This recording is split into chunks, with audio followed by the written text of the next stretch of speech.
วัสดีครับสวัสดีสาวกเรือใบสีฟ้าใน YouTube Channel T Citizen ทุกท่านเลยนะครับมาเป็นข่าวสารประจำวันกันนะฮะวันนี้วันศุกร์ที่23เดือนธันวาคมพศ2565อยู่กับผมแอดมินตะ T Citizen คนเดิมนะครับสำหรับข่าวสารของเรือใบสีฟ้าแมนเชสเตอร์ซิตี้ในวันนี้ก็จะเป็นเรื่องของควันหลงหลังเกมเมื่อคืนที่เราชนะลิเวอร์พูลและทะลุเข้าสู่รอบ8ทีมสุดท้ายของศึกคาราบาวคัพได้นั่นเองก็จะมีความรู้สึกของผู้จัดการทีมอย่างเป๊ปกัวเดล่าต่อนักเตะนะครับรวมไปถึงความรู้สึกของนักเตะอย่างริยัตมาเรสและก็นาธานอาเก้รวมไปถึงกรณีที่เป๊ปนั้นแจงในเรื่องของอาการบาดเจ็บของรูเบนดิอาสด้วยนะครับก็จะรวมดีเทลความลงหลังเกมมาฝากกันนี่เป็นทั้งหมดที่ผมจะนำมาอัปเดตในคลิปนี้แต่ก่อนอื่นก่อนจะไปฟังคลิปไปฟังข่าวกันนั้นอย่าลืมกดไลค์กดแชร์กด Subscribe เพื่อเป็นกำลังใจที่ดีให้กันได้รวมไปถึงมาเป็นครอบครัวเดียวกันครับครอบครัว T Citizen ครอบครัวเรือใบสีฟ้าสำหรับแฟนๆท่านไหนที่ไม่อยากพลาดคอนเทนต์ดีๆอย่าลืมกดกระดิ่งแจ้งเตือนเอาไว้ด้วยนะครับฝากถึงผู้ใหญ่ใจดีสปอนเซอร์โฆษณาต่างๆเข้าได้เสมอติดต่อมาที่ผมได้โดยตรงเลยในคอนแทคทิ้งไว้ใต้ description ของทุกๆคลิปทุกๆไลฟ์เลยนะครับแล้วก็เรื่องของการซัพพอร์ตช่องนะฮะซัพพอร์ตกันได้เสมอ Supporter Membership 150 บาทต่อเดือนหรือจะเป็นการโดเนทผ่าน Super Chat Super Sticker ก็ทำได้เหมือนกันผมฝากเอาไว้ด้วยโอเคเราไปเริ่มกับเนื้อหาข่าวสารของคลิปนี้กันก่อนเลยนะครับก็ผมขอเริ่มด้วยภาพนะครับผลสกอร์เมื่อคืนก่อนก็แล้วกันนะครับที่เกิดขึ้นในส่วนของเกมคาราบาวครับรอบ16ทีมเมื่อคืนนี้นะฮะเป็นแมนซิตี้ที่เอาชนะลิเวอร์พูลไปได้3ประตูต่อ2นะครับใน90นาทีก็ผ่านเข้าสู่รอบ8ทีมสุดท้ายได้เป็นที่เรียบร้อยแล้วนะครับมีผลจับสลากออกมาแล้วด้วยนะครับเดี๋ยวไปติดตามกันไล่เรียงกันไปทีละเรื่องนะครับเมื่อคืนนี้จริงๆเรื่องของรูปเกมพูดไปแล้วในไลฟ์หลังเกมใครอยากฟังเต็มๆความรู้สึกตอนนั้นสามารถย้อนกลับไปฟังแห้งกันได้นะครับในไลฟ์ก่อนเกมนะฮะไลฟ์หลังเกมสิไม่ใช่ไลฟ์ก่อนเกมไลฟ์หลังเกมเมื่อคืนนี้นะช่วงรุ่งเช้าที่ผ่านมานั่นเองนะครับตัวผู้เล่นของแมนซิตี้นะครับเมื่อคืน11ผู้เล่นตัวจริงมีแปลกใจนิดนึงก็คือการส่งลิโก้ลูอิสลงมาเป็นตัวจริงตอนแรกเนี่ยคิดว่าจะเป็นเซอร์จิโอโกเมสจะได้ออกสตาร์ทเป็นแบ็กซ้ายนะครับแล้วดันอาคันจีมาเล่นเป็นแบ็กขวาคู่กลางเป็นอาเก้ลาป็อกอะไรแบบนี้แต่สรุปคือเซอร์จิโอโกเมสนั้นโดนดรอปไปเลยแล้วส่งลิโก้ลูอิสมาเล่นประจำการฝั่งขวาแทนเป็นตัวจริงนะครับรวมไปถึงเล่นตลอดเกมด้วยนะเล่นแบบ90นาทีเต็มเลยสำหรับเจ้าหนูลิโก้ลูอิสนะฮะคนอื่นๆก็ตามคาดนะครับ3แดนหน้าพาเมอร์ฮาแลนด์มาเรสนะครับ3กลางก็เป็นกุนโดกันโรดรีและเควินเดอบรอยนะครับลิเวอร์พูลเมื่อวานก็เรียกว่าอาจจะเรียกว่าก็ชุดเต็มเหมือนกันแต่ก็มีดาวรุ่งเนี่ยอย่างบายเซติดเนี่ยก็ลงมานะครับสเตฟานบายเซติดอย่างคาร์วาโยอย่างเอเลียดก็ลงมาเหมือนกันในเกมที่เจอกับเราเมื่อคืนนี้แต่ก็ยังมีพวกชุดหลักนะพวกเจมส์มิลเนอร์โจเอลมาติฟนะครับโรเบิร์ตสันโมฮัมเหม็ดซาร่าดาวินนูนเยสก็เรียกว่าเป็นชุดออกจะแนวผสมดาวรุ่งทั้งคู่นั่นแหละนะครับมาเจอกันนะฮะโดยรูปเกมแล้วเนี่ยโดยรวมแล้วต้องบอกว่าเป็นซิตี้ที่ก็เหนือกว่านะครับในเรื่องของการครองบอลในเรื่องของการหาจังหวะจบหาจังหวะเข้าทำนะครับจนท้ายสุดแล้วเป็นซิตี้นั่นเองที่เป็นฝ่ายชนะไป3ประตูต่อ2แต่ไม่ใช่ลิเวอร์พูลเขาไม่มีโอกาสเลยนะจริงๆเขามีโอกาสด้วยโดยเฉพาะจากทางสูตรหน้าตัวเป้าของเขาอย่างดาวินนูนเยสเนี่ยมีโอกาสหลุดไปเนี่ยประมาณ 2-3 ทีนะครับแต่ว่าจบค่อนข้างน่าผิดหวังนะครับเรื่องตรงนี้ต้องให้แฟนลิเวอร์พูลพูดนะครับผมไม่อยากออกตัวว่ายิงเป็นอย่างไรนะครับแต่ถ้าพูดกลมๆก็คือค่อนข้างน่าผิดหวังในเรื่องของการจบสกอร์นะครับริงฮาแลนด์เมื่อวานของเราก็มียิงได้ด้วย1ประตูนะครับแต่ว่าก็โอกาสไม่ค่อยเยอะนะครับแต่ก็ยังมีประตูติดไม้ติดมือนะครับรวมไปถึงนาธานอาเก้ก็มงประตูชัยด้วยนะครับสำหรับพี่เอกของเราเมื่อคืนนี้นะฮะ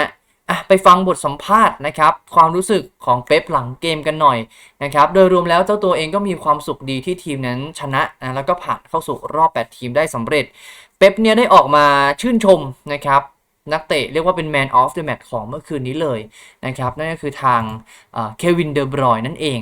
นะครับเป๊ปเนี่ยบอกว่าวันนี้เนี่ยเดอบรอยนั้นโดดเด่นมากนะครับเดอบรอยเนี่ยอยู่กับซิตี้มา8ปีแล้วนะครับเป๊ปบอกว่าในบางครั้งเดอบรอยอาจจะแค่ต้อง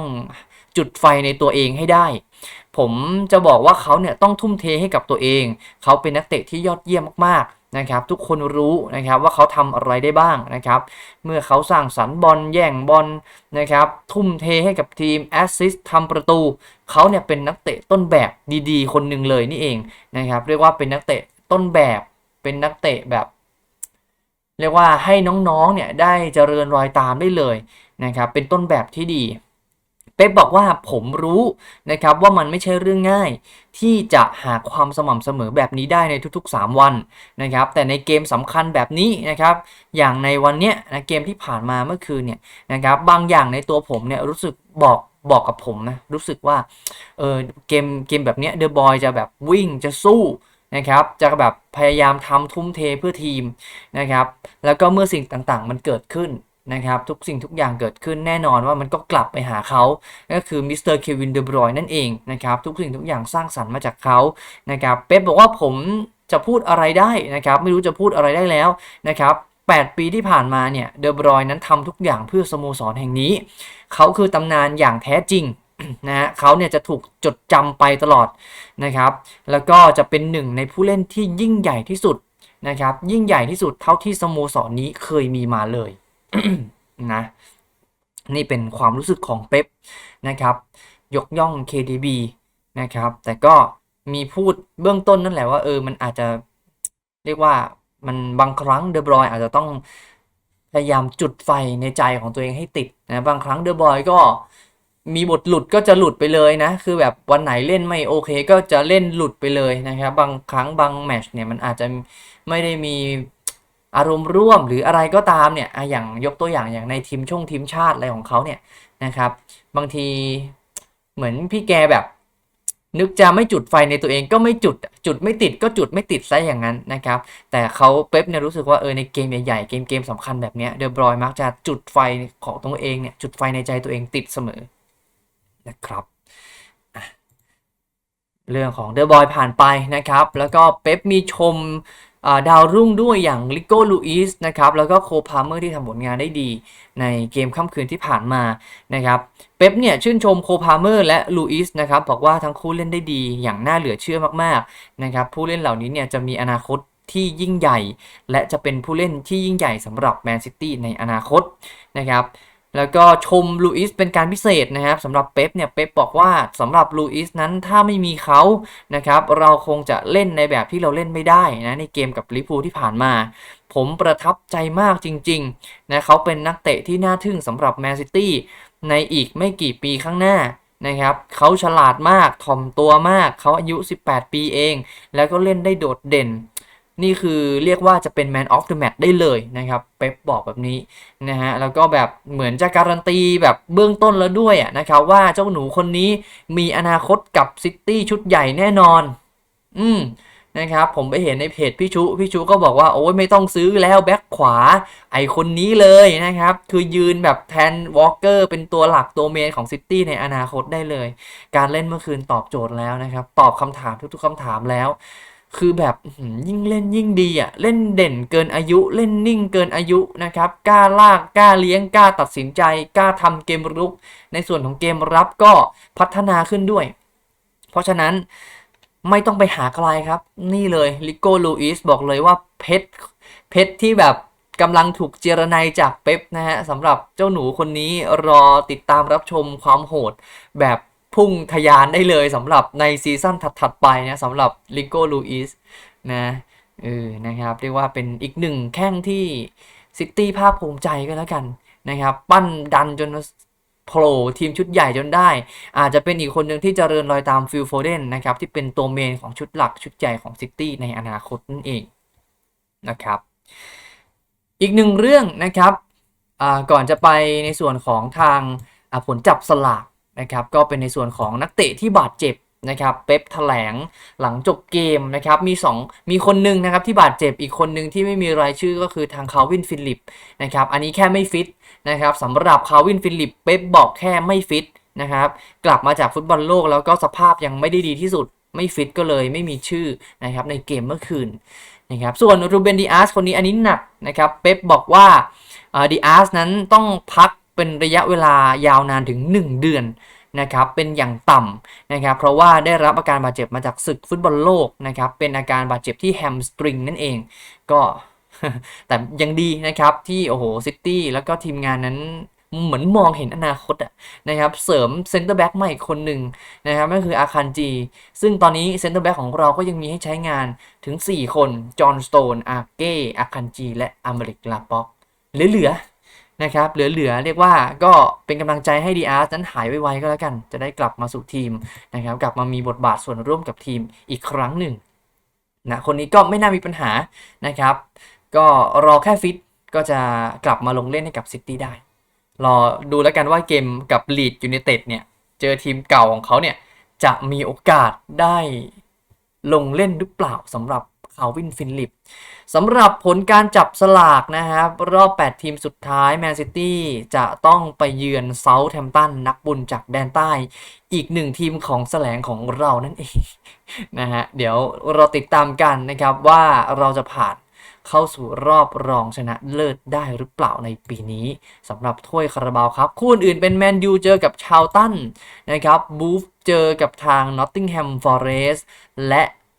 เลสเตอร์ซิตี้เจอกับนิวคาสเซิลยูไนเต็ดนั่นเองครับเดี๋ยวรอติดตามกันได้สำหรับรอบ8ทีมคาราบาวครับนะฮะมาในส่วนของความรู้สึกของนักเตะปิดท้ายกันบ้างนะครับอันนี้ผ่านไปเป็นความรู้สึกของผู้จัดการทีมไปแล้วมาในส่วนของนักเตะกันบ้างอย่างริยัตมาเรสที่เป็นคนทำประตูขึ้นนำ 2-1 นะครับ